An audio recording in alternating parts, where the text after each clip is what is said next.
کو پتا نہیں ہوتا کہ یہ چیز آہستہ آہستہ آپ کے دماغ کو کیا کر رہی ہے, ہلکا ہلکا ڈیمیج.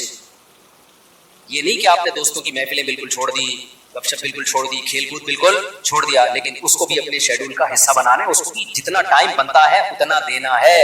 اب ہو یہ رہا ہے کہ کوئی پلاننگ نہیں ہے, کوئی روٹین نہیں ہے, تو ہم اپنی زندگی اپنی مرضی سے نہیں چلا رہے, ہمیں کوئی اور چلا رہے ہیں. پتہ ہے کون ہے؟ اس کو پیار سے شیطان کہا جاتا ہے. ہمیں کون چلا رہا ہے؟ شیطان بتاتا ہے اٹھ جا, کیونکہ سو سو کے اب تو تھک گیا ہے, تو ہم کہتے ہیں چلو بھائی اٹھ جا. شیطان بتاتا ہے کہ دوبارہ سو جا. اتوار کو لوگ کیا کرتے ہیں چھٹی والے دن 12 بجے سو کے اٹھیں گے, اس کے بعد حلوہ پوری وہ نہیں رش ہوتا, اتنا بھاری بھرکم ناشتہ کریں گے کہ آدھے گھنٹے بعد دوبارہ سے غنودگی شروع. لہذا دوبارہ شیطان کیا کہتا ہے, دوبارہ کیا بنتا ہے؟ سونا بنتا ہے. دوبارہ سو جائے, سارا دن سوئے, ساری رات سوئے. تو میرے بھائی خوش رہنا چاہتے ہو نا, تو اپنی روٹین بناؤ اور روٹین کو اپنے تابع رکھو, نہ یہ کہ آپ شیطان کے تابع بن جاؤ. بار بار میں ایک مثال دیتا ہوں, گھوڑے کی لگام اگر آپ کے ہاتھ میں ہوگی تو گھوڑا آپ کی مرضی سے سفر کرے گا. ابھی ہو یہ رہا ہے کہ ہم نے اپنی لگام گھوڑے کے ہاتھ میں پکڑا دی ہے, گھوڑا ہمیں بتاتا ہے کہ تو نے کدھر جانا ہے. بڑے لوگوں کی ایک بڑی زبردست بات ہے کہ اگر آپ کی زندگی گزارنے کی اپنی کوئی پلاننگ نہیں ہوگی تو آپ کسی دوسرے کی پلاننگ کا حصہ بن جاؤ. دیکھو یہ چرسی ہیروئن چی ہے نا, ان کی اپنی کوئی پلاننگ نہیں ہوتی زندگی گزارنے کی, یہ ہوتی ہے. اگر انہوں نے پلاننگ سے اوقات طے کیے ہوتے کہ ہم نے یہ کرنا ہے, صبح اٹھ کے یہ کرنا ہے, دوپہر یہ کرنا ہے, شام کو یہ کرنا ہے, اپنی پلاننگ ہوتی تو چرس پیتے ہی ہے. کیا ہو گیا بھائی؟ نہیں پیتے, اپنی کوئی پلاننگ نہیں تھی, ایویں اٹھ کے ایک دن نکلے, دوست نے چرس پکڑائی. تو اب یہ کس کی پلاننگ کا حصہ بن گئے؟ چرس اور ہیروئن کے جو اسمگلر ہے نا, ان کی پلاننگ تھی ہم نے پیسہ کمانا ہے, تو وہ کروڑ پتی بن گئے کیونکہ ان کی کوئی پلاننگ نہیں تھی. تو یہ لوگ ان کی پلاننگ کا حصہ بن کے انہوں نے اپنا بیڑا غرق کر دیا, ان کو ارب پتی بنا دیا. ہر دفعہ ایسا ہی ہوتا ہے. آپ کی اپنی پلاننگ نہیں ہے کہ میں نے کتنی دیر فیس بک پہ بیٹھنا ہے, کتنی دیر یوٹیوب پہ بیٹھنا ہے, بس آپ نے بیٹھ گئے تو کوئی پلاننگ نہیں ہے. تو آپ دیکھتے جا رہے ہو, دماغ آپ کا خراب ہو رہا ہے. یہ اس نے اس کو گالی دی, اس نے 80 لیٹر کا کارٹون بنا دیا. اپنی کوئی پلاننگ نہیں ہے کہ میں نے دیکھنا کون سا چینل ہے, کتنی دیر دیکھنا ہے, معلوماتی چینل دیکھنا ہے, ادھر ادھر دائیں بائیں چیزیں میں نے نہیں دیکھنی. نیوز بھی ایک حد تک دیکھنی ہے, بس اتنی کافی ہمارے لیے آج کی تاریخ میں. یہ تھوڑی کہ نیوز ہی سنتے چلے جاؤ, کیا تحقیق کرنی ہے آج میں نے؟ اگر نہیں ہے نا تو آپ دیکھتے چلے جاؤ گے. اور جو یوٹیوبرز یا فیس بکیے یا ٹک ٹاکرز ہیں, ان کی پلاننگ تھی کہ ہم نے ویوز بڑھا کے پیسہ کمانا ہے, تو آپ جیسے بے وقوف ان کی پلاننگ کا حصہ, آپ کا نقصان, اور وہ کروڑ پتی بن رہے ہیں. نہیں آئی بات؟ میرا خیال ہے دیکھو یوٹیوبرز ویورز کے لیے کیا کرتے ہیں. فلانے مولوی نے, مفتی طارق مسعود نے آج انجینئر کی پرخ اڑا دی ہے, حالانکہ میں نے کہیں نہیں ایسے اڑائے ہوتے.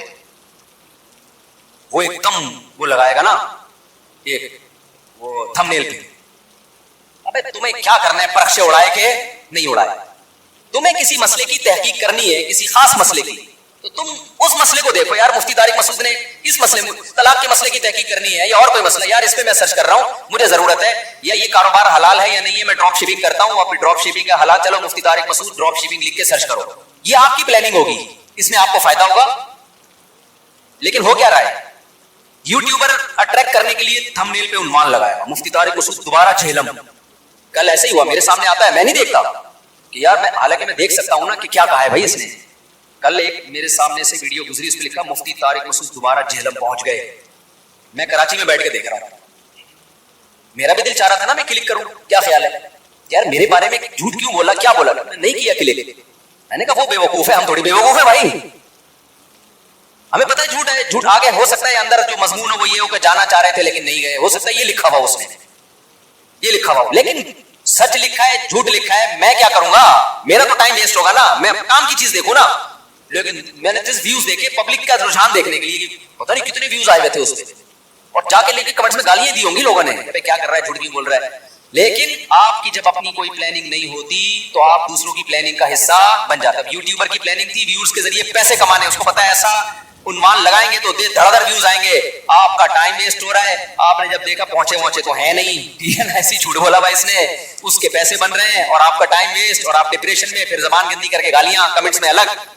تو ان تمام چیزوں کا آپ کو کچھ بھی حاصل نہیں ہوا, اس لیے کہ آپ کی پہلے سے کوئی پلاننگ تھی نہیں کہ کیا چیز دیکھنے کی ہے اور کیا چیز دیکھنے کی نہیں. آپ کی تھی نہیں, بس آپ نے جا کے. تو اصول یاد رکھو, آپ کی اپنا لائف اسٹائل نہیں ہوگا تو آپ ہمیشہ دوسرے کے لائف کا حصہ بن جاؤ, اس کی ترقی کا حصہ بن جاؤ گے. کیونکہ دیکھو شیطان ہر وقت پلاننگ میں لگا ہوا ہے. یا تو ہوتا نا شیطان بھی پلاننگ نہ کر رہا ہوتا, ہم بھی پلاننگ نہ کرتے, تو نہ ہمیں کوئی نقصان ہوتا نہ شیطان کو کوئی فائدہ ہوتا, نہ ہمیں فائدہ ہوتا نہ نقصان ہوتا. لیکن ہو یہ رہا ہے کہ ہم اگر پلاننگ نہیں کرتے تو ہماری پلاننگ کون کر دیتا ہے؟ شیطان. اس نے بنا کے بیٹھا تو فارغ ترین آدمی ہے, جس کو بھی اس کام میں لگاؤ. جو لوگ آپ نے دیکھا ہوگا محنتی ہوتے ہیں, سارا دن کام کاج میں مشغول رہتے ہیں, وہ خوش ہوتے ہیں, ہے یا نہیں؟ گھروں میں جو دو طرح کی خواتین ہوتی ہیں, ایک پھوڑ, نہ کام نہ کاج, کچن گندا پڑا ہوا ہے, واش روم پیمپر بچے کے اتارے ہیں پھینک دیے. آپ دیکھنا ان خواتین کی طبیعت میں چڑچڑاپن بہت ہوتا ہے, جھنجھلانا, ذرا سے کوئی نصیحت کرو آگے سے جھنجھلا کے جواب, ہر وقت ایسا لگتا ہے وہ توے پہ بیٹھی ہوئی ہے, خود بھی ٹینشن اور دوسرے کو بھی ٹینشن. لیکن آپ نے دیکھا گھروں میں جو خواتین بہت محنتی ہوتی ہیں, بچوں کی کیئر, شوہر کی مرضی کا خیال, گھر کو صاف ستھرا رکھنا, ہر وقت وہ خوش ہوتی ہے. مردوں میں بھی ایسا ہی ہے. جتنے لڑکے آپ کے پوستی ہے گھر کے اندر پڑے ہوئے کچھ نہیں کر رہے, ایسا لگے گا جیسے وہ توے پہ بیٹھے ہوئے ہیں. باپ کوئی نصیحت کرتا ہے ایک دم کیا ہو جاتے ہیں, وہ ہائپر ہو جاتا ہے. آپ لوگوں نے خود بھی نوٹ کیا ہے نا یہ بات. وجہ کیا ہے کہ جو آدمی کام کاج کی ٹینشن نہیں لیتا نا, تو اللہ اس کو اسٹریس میں ڈال دیتے ہیں. جو محنت کے کام نہیں کرتا اسٹریس میں ڈال دیتے ہیں, ہر وقت ٹینشن ہے, چڑچڑاپن پیدا ہوتا ہے. اور جو محنتی ہوتے ہیں صبح اٹھے ٹھک ٹھک ٹھک اپنے کام نمٹائے. میں اپنا بتا دوں, جس دن میں کوئی ٹاسک پوری کرتا ہوں کہ مجھے خیال ہوتا ہے آج میں نے یہ کام نمٹانا ہے, تو وہ نمٹا دیتا ہوں. خدا کی قسم ایسا سکون ملتا ہے نا کہ بیان نہیں کیا جا سکتا. آپ بھی کر کے دیکھ لو, آپ ایک اسکیجول بناؤ کہ آج دن میں نے یہ سارے کام کرنے اور مغرب تک میں ان کاموں سے فارغ ہو جاؤں گا. دیکھو آپ کام کرنے کے بعد جب فراغت ہوگی آپ کو ایسا سکون ملے گا کہ آپ کو سکون کے لیے کسی ٹیبلٹ کی ضرورت نہیں رہے گی. تو آج کل ڈپریشن اور اسٹریس کی جو بیماریاں پھیل رہی ہیں اس کی ایک بہت بڑی وجہ بیکاری. بس ہر آدمی چاہتا ہے میں لائف کو انجوائے کروں, یوں کر کے بیٹھا رہوں, انجوائے کروں, پھر ٹک ٹاک دیکھتا رہے گا اور گھماتا رہے گا, دیکھ یہ والا دیکھ لیا, یہ والا دیکھ لیا. ہوتے ہوتے لاشعوری طور پر وہ آپ کے دماغ کو اندر سے ڈیمیج کرتا ہے, آپ کو پتہ بھی نہیں. اس میں سیاسی خبریں آ رہی ہیں, کوئی دوسرے کو گالی, وہ اس کو گالی, وہ فلانا ایسا, وہ ڈمکانا ایسا, کارٹون بنا بنا کے سیاسی لیڈروں کے مذاق. آپ کو پتہ نہیں ہوتا کہ یہ چیز آہستہ آہستہ آپ کے دماغ کو کیا کر رہی ہے, ہلکا ہلکا ڈیمیج. تو یہ بہت اہم بات ہے. تو اپنے جو لائف اسٹائل کو چینج کریں, ان میں اس کی معمولات کی ابتدا کہاں سے ہوگی؟ نماز سے. سمجھتے ہوگے نہیں سمجھتے؟ نماز انسان کے نا کا شیڈول بنا دیتی ہے. ہم نے جتنے بڑے لوگوں کو دیکھا ہے وہ کیا کر رہے ہوتے ہیں, وہ اپنے ٹائمنگ کیسے فکس کرتے ہیں. کافر کیسے کرتے ہیں, 8 بجے یہ کرنا ہے, 9 بجے یہ, 10 بجے یہ, شام 4 بجے یہ. نمازی کیا کرتا ہے, فجر کے بعد کی یہ روٹین, فجر سے پہلے کی یہ روٹین, ظہر کے بعد کی, بولو نا یار, یہ روٹین, عصر کے بعد کی یہ روٹین, عصر سے پہلے کی یہ روٹین, مغرب کے بعد کی. اور یہ جو نمازوں کے ٹائم ہے نا, کمال کی بات پتہ ہے کیا ہے, یہ نیچرل ہے, گھڑی نیچرل نہیں ہے. نہیں آئی بات. سورج جب نکلتا اور غروب ہوتا ہے نا, تو فطری طور پر انسان کی باڈی کے اندر تبدیلیاں آ رہی ہوتی ہیں, فطری طور پر. اسلام چونکہ دین فطرت ہے نا, تو اس نے اوقات بھی کیسے رکھے ہیں, نیچر کے حساب سے رکھے ہیں. تو نمازوں کے حساب سے اپنے آپ کو فٹ کرو گے, زیادہ سکون رہے گا. کیونکہ دن کی روشنی میں انسان کا مزاج الگ طریقے سے کام کر رہا ہوتا ہے, رات کے اندھیرے میں الگ طریقے سے ہوتا ہے. تو اللہ نے کیا فرمایا کہ الا المصلین الذین هم علی صلاتهم دائمون, یہ لوگ نمازوں میں پابندی کرتے ہیں. تو آج سے عزم کرو کسی قیمت پہ بھی نماز انشاءاللہ ضائع نہیں کریں گے. اور سب سے زیادہ سکون اللہ نے فجر کی نماز میں رکھا ہے. تھوڑی سی ٹینشن ہے بھائی, اٹھا لو, لیکن پڑھ کے جب سلام پھیرو گے نا, آپ کو لگے گا یار آج تو ہٹو بچوں ہو گیا. ہمارے ایک دوست تھے, نمازی تھے, لیکن اڑاتے بھی بہت تھے نماز, ہے نا. اب وہ بہت پرانی بات ہے, 15-20 سال پرانی بات, بالکل ینگ تھے, نائٹ فال بھی ہو جاتا ہے جوان آدمی کو. ایک دن کیا ہوا, میں نے ان کو بولا بھائی آپ کو سفر میں حضر میں کہیں بھی ہونا, آپ نے غسل کر کے نماز پڑھنا. وہ جاب کرتے تھے کسی کمپنی میں, انہوں نے کہا یار ادھر کہاں, میں رات کو سوؤں اور نائٹ فال ہو جائے, کون غسل کرے گا, کیا ہے بھائی, بڑی ٹینشن ہے یار. میں نے کہا یہ عزم کر لو, کچھ بھی ہو آپ نے غسل کر کے نماز بولو پڑھنا, کچھ بھی ہو. پانی کا انتظام کیسے کرنا یہ آپ کا ہیڈک کرنا ہے. تو اللہ انہیں جزائے خیر دے, انہوں نے ہماری وصیت پر عمل کیا. ایک دن پھر انہوں نے بتایا کہ سردیاں تھیں, غسل فرض ہو گیا, صبح پریشان ہوں, کہاں سے پانی لے کر آیا, کہیں جنگل منگل میں ہوگی تو پروجیکٹ ہوتا ہے نا, پانی لایا اور پھر کس طریقے سے میں نے بڑی ٹینشن میں سردی میں غسل کیا. کہتے ہیں خدا کی قسم اس کے بعد جو نماز پڑھی ہے, ان کے الفاظ ہیں, اتنا لطف اور اتنا مزہ آیا کہ اب میں آگے کہہ رہا ہوں ہٹو بچوں ہو گیا. یہ ہٹو بچوں ان کے نہیں تھے, یہ میرے, اتنا مزہ آیا. انسان ٹینشن اٹھا کے جو کام کرتا ہے, لطف اور مزہ بولو اسی میں. چھٹی والے دن جب مزہ آتا ہے, جب ورکنگ ڈیز کے بعد چھٹی آئے. روزانہ ہی اگر چھٹیاں ہوں تو مزہ آئے گا, ابے دیکھو سنڈے کو لوگوں کی چھٹی ہوتی ہے, ہم لوگ مدرسے میں تو جمعے کو ہوتی ہے. سنڈے کی چھٹی کا مزہ جب ہے جب منڈے کی چھٹی نہ ہو, اور ٹیوزڈے کی بھی نہ ہو, وینسڈے کی بھی نہ ہو, تھرسڈے کی بھی نہ ہو, فرائیڈے کی بھی نہ ہو, تب جا کے سنڈے کی چھٹی کا مزہ آتا ہے. لیکن اگر ہر دن سنڈے ہے تو پھر کوئی بھی دن سنڈے نہیں ہے. نہیں آئی نا, یہی تو مسئلہ ہے. تو کچھ کرنے کے بعد جب چھٹی ہوتی ہے تو مزہ آتا ہے. چھٹی چل رہی ہے پاگل ہو جائے گا آدمی. ہمیں یاد ہے پورے سال میں نا مدرسے میں ہماری 2 مہینے کی چھٹیاں ہوتی تھی, اب بھی 2 مہینے کی ہوتی ہیں, لیکن طالب علمی کے دور میں تو بہت ٹف لائف تھی ہماری. پورا ہفتہ مدرسے میں رہنا پڑتا تھا ہمیں. ہم لوگ جمعرات کو عصر کی نماز کے بعد نکلتے تھے, چھٹی ہوتی تھی جمعرات. عصر کے بعد 1.5 سے 2 گھنٹے میں گھر پہنچے, رات ہو گئی, 1 ہفتے بعد پہنچے, اور اگلے دن عصر ہم نے مدرسے میں پڑھنی ہوتی تھی, چند گھنٹے کی چھٹی. یہ روٹین جب پورے سال ہوگی تو جب 2 مہینے کی چھٹیاں آنے والی ہوں گی تو خوشی سے کیا عالم ہوگا, کیا عالم ہوگا نا خوشی سے. تو ایسی خوشی ہوتی تھی یار ابھی 2 مہینے تک بالکل ہی ویلے ہونے والے ہیں. اتنی خوشی ہوتی تھی کہ 1 مہینہ پہلے سے خوشی میں نیند اڑ جاتی تھی کہ چھٹی آنے والی. لیکن اس روٹین کے بعد,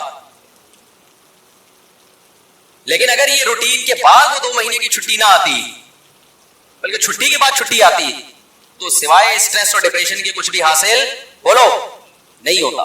یہ میں پوری تقریر آپ کو سمجھانے کے لیے کر رہا ہوں کہ اپنے آپ کو پریشانیوں میں یعنی ورک کی ٹینشن میں, کاموں کی ٹینشنوں میں ڈالو گے تو سکون ملے گا, اور اگر صرف سکون کی خاطر فارغ رہنا سیکھو گے تو سکون نہیں ملے گا. سکون ہمیشہ کام کے لوگوں کو ملتا ہے, خوش رہتے ہیں, بھاگتے دوڑتے لوگ ہمیشہ خوش رہتے ہیں. اور جو پڑے ہوئے ہیں ادھر گٹر کے ڈھکن پہ بیٹھ گئے, گپے مارنا شروع کر دی جیسے کراچی کے لونڈے لپاڑے کرتے ہیں, یہی ہو رہا ہے. بیٹھے تو اٹھ ہی نہیں رہے, نہ نماز کے ٹائم پہ اٹھ کے جا رہے ہیں, کچھ بھی نہیں, بیٹھے ہاں بھائی کیا کر رہے ہیں, 5 سے 1 پیک نکال کے ادھر پھینکی, پھر اٹھ کے گھر گیا, وہاں تھوڑی سی ابا سے صلواتیں سنی, سو رہا ہے تو پھر ٹک ٹاک پہ لگ گیا, لگے پوری رات گزر گئی, پھر اپنی مرضی سے سو گیا, پھر اٹھ گیا, پھر جب سوتے سوتے تھک گیا تو اٹھ گیا, تھک گیا تو کیا ہو گیا, اڑ گیا. اب کیا کریں, وہی کریں جو کل کیا تھا, دوبارہ سے اسی ڈھکن پہ جا کے بیٹھو. ہو سکتا ہے 2-4 بیوقوف ابھی بھی وہی بیٹھے ہوئے, پھر دوبارہ ڈھکن پہ جا کے, گٹر کے ڈھکن تو جو چوری ہونے سے بچ گئے نا وہ یہی والے ڈھکن ہیں جن پہ لوگ آ کے بیٹھتے ہیں, باقی تو سارے چوری ہو. اب حضرت مفتی تقی عثمانی صاحب کی عمر ماشاءاللہ کافی ہو گئی ہے, لیکن صحت عمر کے لحاظ سے بہت اچھی, حالانکہ اتنی بزی اور اتنی ٹف لائف گزاری ہے انہوں نے. 8 گھنٹے مطالعہ کا معمول رہا ہے ایک دور میں, لیکن ہم جب بھی حضرت سے ملتے ہیں حضرت خوش طبع ہیں. تو حضرت بہت خوش مزاج ہے, حالانکہ اتنا مصروف آدمی تو دیکھنے میں لگتا ہے خوش مزاج ہو ہی نہیں سکتا. جتنے میں نے دیکھے نا مصروف, میرے شیخ حضرت مفتی رشید احمد صاحب بہت بزی رہتے تھے. حضرت تو اتنے بزی تھے, حضرت فرماتے تھے کہ اپنی زندگی کا شیڈول ایسا بنانا چاہیے کہ ایک بوتل میں پانی بھرا ہوا ہے, بوتل میں کیا ہے, پانی بھرا ہے, اور ڈھکن لگا دیا آپ نے. اب اس میں ایک قطرہ پانی جب جائے گا, جب پرانا ایک قطرہ نکلے گا, بات سمجھ میں آ رہی ہے, ایک قطرے کی بھی جگہ نہیں ہے. ایک قطرہ جب اس میں جائے گا جب ایک قطرہ پہلے سے اس میں نکالا جائے گا. فرمایا اگر یہ قطرہ زیادہ قیمتی ہے تو پرانے قطرے کو نکالو, اس قطرے کو ڈالو. یہ قطرہ پرانے قطرے سے زیادہ قیمتی نہیں ہے تو اسی کو رہنے دو, لیکن ہوگا ریپلیس ہی ہوگا, نیا آئے گا پرانا نکلے گا. فرماتے تھے کہ اپنی زندگی, اپنے جو 24 گھنٹے کے اوقات کو اس طرح سے بوتل میں پانی کی طرح بھر دو کہ اب آپ کوئی اگر کام کرنا چاہتے ہو تو پرانا کوئی کام ڈسٹرب ہوگا تو پھر نیا کام ہوگا. نہیں آئی بات میرا خیال. جیسے ابھی جو روٹین چل رہی ہے نا پبلک کی, وہ کیا چل رہی ہے, کوئی بھی نیا کام کرنا چاہے تو کر سکتے ہیں کیونکہ پرانا کوئی کام کوئی کر ہی نہیں رہے. 10 کام مزید شروع کر سکتے ہیں کیونکہ فارغ ہی فارغ ہے. جبکہ ہمارے حضرت کا کیا تھا کہ حضرت نے اگر کوئی نیا کام کرنا ہے نا, کوئی بھی, جیسے کسی کتاب کا مطالعہ کرنا ہے تو پہلے سے جو کام ہو رہا ہے نا اس کا ناغہ کرنا پڑے گا, تو پھر اس میں کمپیئر کیا جائے گا کہ پرانا کام زیادہ قیمتی ہے یا نیا کام. یعنی کاموں کا حرج تو ہوگا کیونکہ 24 گھنٹے مصروف ہیں تو کام کا حرج تو ہوگا, لہذا نئے کام کے لیے ٹائم نہیں ہے. نیا کام اس میں جب داخل ہوگا جب نیا پرانے سے بھی زیادہ امپورٹنٹ ہوگا. مثال کے طور پر 24 گھنٹے آپ کا ایک اسکیجول ہے, ایک شیڈول ہے. اب نیا کام کیا ہے, آپ کی بچی بیمار ہے, ایمرجنسی میں ہاسپٹل لے کے جانا ہے, لیکن آپ کا وہ مطالعے کا ٹائم ہے یا ورزش کا ٹائم ہے یا اور کوئی بزی یا جاب کا ٹائم ہے. تو اب آپ کیا کرو گے بھائی, نقصان تو ہوگا, آفس کا ناغہ ہوگا, ناغہ تو ہوگا, لیکن اب یہ کام ان تمام کاموں سے زیادہ اہم, بچی کی جان تو بچانی ہے نا, یا اپنی جان ہو یا بچی کی جان ہو. تو اس طرح سے ہونا چاہیے. آپ کہہ سکتے ہیں لو بھائی یہ تو زندگی کا مزہ ہی کرکرا ہو جائے گا, 24 گھنٹے اپنے آپ کو ایسا بزی بنا کے رکھو, یہ تو انسان نہیں, یہ تو گدھا ہو گیا نا. میں سمجھا پا رہا ہوں اپنی بات جو میں بیان کر رہا ہوں، مجھے لگ رہا ہے آپ چہروں سے ایسا لگ رہا ہے کہ شاید میں سمجھا نہیں پا رہا. بھائی آپ کہیں گے کہ ہمیں اپنے آپ کو خوش رہنے کے لیے، شریعت پہ چلنے کے لیے 24 گھنٹے ہمیں اپنے آپ کو کیا رکھنا ہے؟ بزی رکھنا ہے. تو یہ تو انسان نہیں ہے، کیا ہو گیا بھائی؟ گدھا. تو گٹر کا ڈھکن کہاں گیا اس میں؟ زندگی کا مزہ ہی کرکرے ہو گئے. دیکھو 24 گھنٹے بزی رکھنے کا مطلب یہ نہیں ہے کہ مطالعے میں، پڑھائی میں اور ہر وقت ایسے کاموں میں جس سے تھکاوٹ ہی ہو، بلکہ اس میں تفریح بھی، وہ بھی ضروری کاموں میں داخل ہے. دوستوں سے کبھی کبھار بیٹھ کے گپ شپ بھی ان ضروری کاموں میں، کیونکہ دماغ کو فریش رکھنے کے لیے ضروری ہے کہ کبھی کبھار گٹر کے ڈھکن پہ جا کے بیٹھا کرے، تھوڑا ابے تبے کے ماحول میں دوست احباب سے بات چیت کر لیا کرے، تھوڑا سا ریلیکس رہے گا اور سوسائٹی میں ان رہے گا. کیونکہ جو بالکل سوسائٹی سے کٹ کے بالکل ہی پپو بن جاتے ہیں نا، وہ دنیا میں کسی کام کے نہیں رہتے، وہ کسی کام کے نہیں رہتے دنیا میں. لیکن اس کا ایک ٹائم ہو. میں اپنے دوستوں میں ایسے لوگوں کو جانتا ہوں، ہمارے ساتھ گپ شپ تھی ان کی گپ شپ بھی ٹائم سے ہوتی تھی. اس وقت وہ ہم آج بہت بڑے عہدوں پہ پہنچے ہوئے ہیں. چند دن پہلے کا فون بھی آیا کہ آپ وہی طارق مسعود جو ہمارے ساتھ کھیلا کرتے تھے گپ شپ. میں نے کہا آج کل کے بہت بڑا آفیسر بن چکا ہے، وہ نام نہیں بتاؤں گا، میں بہت بڑی فلم بن گیا بھائی. لیکن اس کی روٹین کیا تھی مجھے یاد ہے. اس کی روٹین یہ تھی کہ بیٹھے ہیں نا دوست آپ تھڑے پر، چل رہا ہے، ٹائم دیکھا یار 1 گھنٹہ ہو گیا بس، یا آدھا گھنٹہ ہو گیا، کہتے میرا اسٹڈی ٹائم شروع ہو گیا. اتنے نیک بچے کراچی میں پائے نہیں جاتے، لیکن وہ تھا. یہ بات کر رہا ہوں جب ہم 16-17 سال کے تھے. اس وقت گپے مار رہے. ایسے بھی نہیں ہے کہ گپ شپ ہی نہ ہو دوستوں کے ساتھ، یہ بھی نہیں ہے. اور یہ بھی نہیں ہے کہ بیٹھے ہیں تو بیٹھے ہی ہیں، نہ اس سے ٹائم بنایا ہوا تھا. گھر کا ماحول ایسا تھا نا، تو اب آ کے بیٹھے ابھی گپ شپ شروع کر دیا. اور باتیں کرکٹ ہم ساتھ کھیلا کرتے تھے، کرکٹ کی باتیں چل رہی ہیں، گپ شپ ہو رہی ہے. یار میرا اسٹڈی ٹائم شروع ہو رہا ہے، میں جا رہا ہوں. ہم کہتے تھے یار عجیب انسان ہے بھائی، اتنا نہیں جانے کا. تو یہ ہے. تو اپنے جو لائف اسٹائل کو چینج کریں، ان میں اس کی معمولات کی ابتدا کہاں سے ہوگی؟ نماز سے. سمجھتے ہوگی نہیں سمجھتے؟ ابتدا کہاں سے ہوگی یار؟ سب سے پہلے کیا کرنا ہے؟ نماز ٹھیک کرنی ہے. اب شیطان دوسرا حملہ کرے گا آپ کے اوپر. شیطان سے بڑی فلم اس کائنات میں پیدا نہیں ہوئی. شیطان کہے گا ٹھیک ہے پہلے نماز تو شروع کر لے، پھر باقی چیزیں چرس بات میں چھوڑ دینا. اور یہ جو گٹر کے ڈھکن پر پوری رات بیٹھا رہتا ہے، یہ انٹرنیٹ پر 6 گھنٹے بیٹھا رہتا ہے، ہر وقت ٹک ٹاک پہ بیٹھا رہتا ہے، یہ اگلے اسٹیپ میں. پہلے نماز، نہ نماز صحیح ہوگی نہ اگلا اسٹیپ شروع ہوگا. یہ ایسا ہی ہے جیسے ہم کہتے تھے ہفتے کے دن سے ہم پڑھائی شروع کریں گے.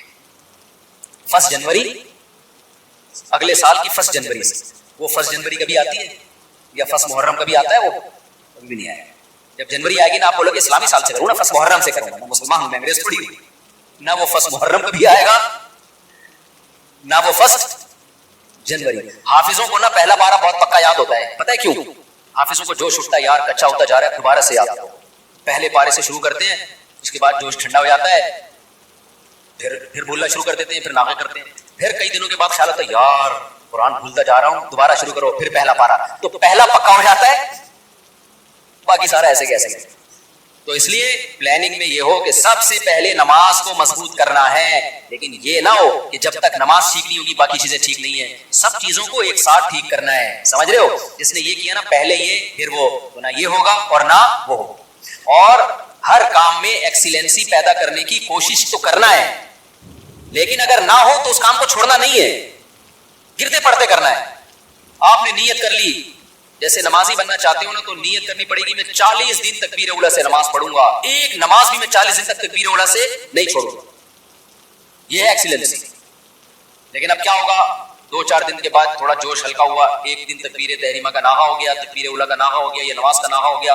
شیطان کہے گا تیرے بس کا نہیں ہے، اب نہیں ہو سکتا. شیطان سے بولو میں نے ریکارڈ تو بنانا ہی نہیں ہے بھائی، ہو گیا نا دوبارہ سے شروع کر دو. کیا خیال ہے؟ کیونکہ یہ انسان کے ساتھ ہوتا ہے، بہت مشکل ہے بھائی بالکل ایک دم سے ایکوریٹ ہو جانا. گرتے پڑتے ہی لوگ اللہ کی طرف جاتے ہیں. اگر سارے ایک دم سیدھے چلنا شروع ہو جاتے تو یہ حدیث پھر کیوں ہوتی؟ نبی صلی اللہ علیہ وسلم نے فرمایا، اللہ تعالیٰ فرماتے ہیں من تقرب الی شبرا تقربت الیہ باعا. جو ایک بالش میری طرف چل کے آتا ہے میں ایک ہاتھ اس کی طرف چل کے جاتا ہوں، اور جو میری طرف چل کے آتا ہے اتیتہ ہرولا، میں اس کی طرف دوڑ کے جاتا ہوں. یہ حدیث ہے ہی یہ سمجھانے کے لیے کہ آپ پہل تو کرو، آنا تو شروع ہو. گرتے پڑتے ہی آؤ. کچھ آپ کرو گے، کچھ کون کرے گا؟ کچھ اللہ کرے گا. تو کیا کرنا ہے بھائی؟ اپنے شیڈول کو، اپنے اسکیجول کو تبدیل کرنے کے لیے سب سے پہلے ابتدا کہاں سے کرنی ہے؟ نماز. بھائی اب زندگی میں نماز کبھی بھی نہیں چھوٹے گی. اب نماز میں اپنے آپ کو پابند کرنے کے لیے چند چیزیں. سب سے پہلا کام کیا کرنا ہے؟ ایک دم سے قضاء عمری شروع نہ کرو, زیادہ بوجھ ہو جائے گا. قضاء عمری تو پڑھنا لازم ہے, لیکن پہلے تھوڑا سا اپنے آپ کو ادا نمازوں کا عادی بنا دو. 40 دن تو بناؤ نا کم از کم عادی, پھر اس کے بعد قضاء عمری شروع کرو. ایک دم سے زیادہ بوجھ آ گیا تو نہ ادھر گراؤ گے نہ ادھر گراؤ گے. ایک دم سے نا ایک دم امام مہدی بننے کی کوشش کرتے ہیں لوگ, ایسے ایک دم صوفی بنے گا, قضاء عمری بھی چل رہی ہے ساتھ ساتھ, آپ کو لگتا ہے کہ بس یہ کہاں پہنچ گیا ہے. وہ بخار ہوتا ہے چند دنوں میں وہ کافور ہو جاتا ہے, اڑ جاتا ہے. تو نماز کا عادی بنانے کے لیے کرنا کیا ہے؟ اپنے اوپر کوئی جرمانہ رکھنا ہے, سزا رکھنا ہے. بھائی مجھ سے اگر فجر کی نماز چھوٹ گئی تو اس دن ناشتہ بولو نہیں, ناشتہ اسی دن ہوگا جس دن فجر کی نماز ہوگی. سزا تو اپنے آپ کو. حکیم اختر صاحب رحمہ اللہ تعالیٰ فرمایا کرتے تھے, یہ کتنی بڑی بے غیرتی ہے کہ اللہ نے کہا تھا نماز پڑھو فجر کی, آپ اللہ کا حکم آپ سے اتنا سا پورا نہیں ہوا اور صبح پراٹھے کھانے کے لیے ناشتے پہ بیٹھ گئے. کتنی بڑی بے غیرتی ہے کہ اللہ کی نعمتوں سے تو پھوڑنے کے لیے آ جاتے ہیں, بس جو اللہ نے کام لگایا وہ ہو نہیں رہا. تو غیرت کا تقاضا بھی ہے, فجر گئی تو ناشتہ بھی کیا. اللہ ہمارے منہ سے تو نوالا اترے گا نہیں. کتنا مزہ آتا ہے صبح ناشتہ کرنے میں نا, آپ کو نہیں آتا, مجھے تو بہت آتا ہے. خیر کتنا لطف ملتا ہے جب بھوک لگ رہی ہو اور انسان مزے کا ناشتہ کرے. تو یہ اللہ ہم سے کام بہت کم لیتا ہے, نعمتیں ہمیں بہت زیادہ دیتا ہے. اور اس فجر پڑھنے میں بھی ہمارا ہی فائدہ ہے, سکون ہمیں ہی مل رہا ہے, صحت بھی اچھی ہوتی ہے, جلدی اٹھنے میں آکسیجن ملتی ہے. اور صبح کی جو دھوپ ہے نا, یہ جو ٹھنڈی دھوپ ہوتی ہے صبح کی, سرخ دھوپ, یہ وٹامن ڈی بہت تیزی سے بڑھاتی ہے باڈی میں. لگے دھوپ ویسے بھی وٹامن ڈی بڑھاتی ہے چاہے دوپہر کی دھوپ ہی ہو, لیکن جب